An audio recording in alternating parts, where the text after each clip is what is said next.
19 number مسئلہ، سحری کی دعا جو اکثر آپ ٹی وی چینلز کے اوپر سنتے ہیں، وَبِصَوْمِ غَدٍ نَوَيْتُ مِنْ شَهْرِ رَمَضَانَ، یہ علماء اکرام کی خدمت ہے امت کے لیے.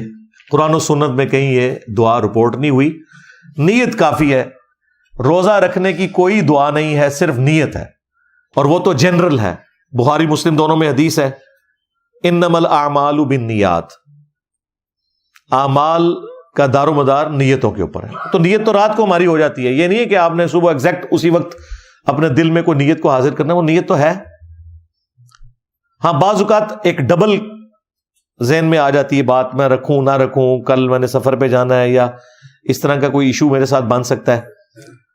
تو وہ ابو داؤد میں پھر حدیث ہے کہ نبی علیہ السلام نے فرمایا کہ جس نے طلوع فجر سے پہلے روزے کی نیت کر لی اس کا روزہ درست ہے.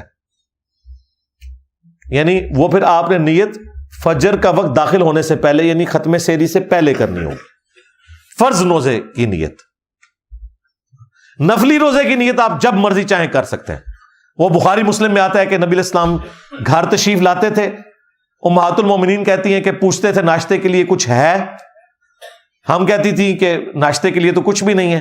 آپ ذرا زندگی کے فقر کا لیول دیکھیں. پھر حضور کہتے تھے ٹھیک ہے پھر آج ہم روزہ رکھ لیتے ہیں. اس کے لیے پھر شرط ہے کہ آپ نے ختم سحری سے اس وقت تک کچھ کھایا نہ ہو. اور امہات المومنین کہتی ہیں اگر کچھ کھانے کے لیے ہوتا تو ہم حضور کو پیش کرتے، تو پھر آپ افطار فرما لیتے، یعنی ناشتہ کر لیتے. ناشتے کو بھی آپ بریک فاسٹ کہتے ہیں نا، روزہ توڑنا. افطار صرف غروب آفتاب کے وقت نہیں ہوتا، دن کے وقت بھی اگر کوئی روزے کو کھولے اسے افطار ہی کہا جاتا ہے. تو نفلی روزہ اس کی نیت آپ فجر کے بعد بھی کر سکتے ہیں، سورج نکلنے کے بعد بھی کر سکتے ہیں، بشرطے کہ کچھ کھایا پیا نہ ہو اس دوران. لیکن فرض روزے کی نیت آپ نے طلوع فجر سے پہلے کر لینی ہے. وہ میں نے ابو داؤد کی حدیث آپ کو بتا دی. مسئلہ نمبر 20، افطار کی کیا دعا ہے؟ افطار کی دعا جو عموماً پبلک میں مشہور ہے، اللہم انی لک صمت وبک آمنت، یہ والی دعا جو ہے سنن نبی داؤد میں آئی ہے، لیکن امام ابو داؤد نے ساتھ لکھا ہے یہ مرسل روایت ہے، اس کی سند مکمل نبی علیہ السلام تک نہیں جاتی. لیکن جس دعا کی سند نبی علیہ السلام تک جاتی ہے وہ عبداللہ ابن عمر نے روایت کی ہے، وہ بھی سنن نبی داؤد کے اندر ہے. ذهب الظمأ وابطلت العروق وثبت الاجر انشاءاللہ،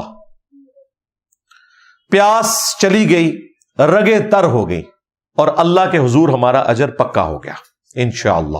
یہ اس کا ترجمہ ہے. یہ ترجمہ ہی بتا رہا ہے کہ یہ دعا آپ نے افطار کرنے کے بعد مانگنی ہے. ویسے وہ وقت دعاؤں کی قبولیت کا ہے، وہ سنن ابن ماجہ میں حدیث موجود ہے کہ افطار کا جو وقت ہے وہ دعاؤں کی قبولیت کا وقت ہے، وہ آپ دعائیں ضرور کریں. لیکن جو افطار کی اپنی دعا ہے نا، وہ آپ نے افطار کرنے کے بعد، اس میں بھی پانی پینے کے بعد، کیونکہ اس میں الفاظ ہے رگیں تر ہو گئی، پیاس چلی گئی، رگیں تر ہو گئی، اور اللہ کے حضور ہمارا اجر پکا ہو گیا. تو آپ نے اس وقت وہ دعا کرنی ہے. مسئلہ نمبر 20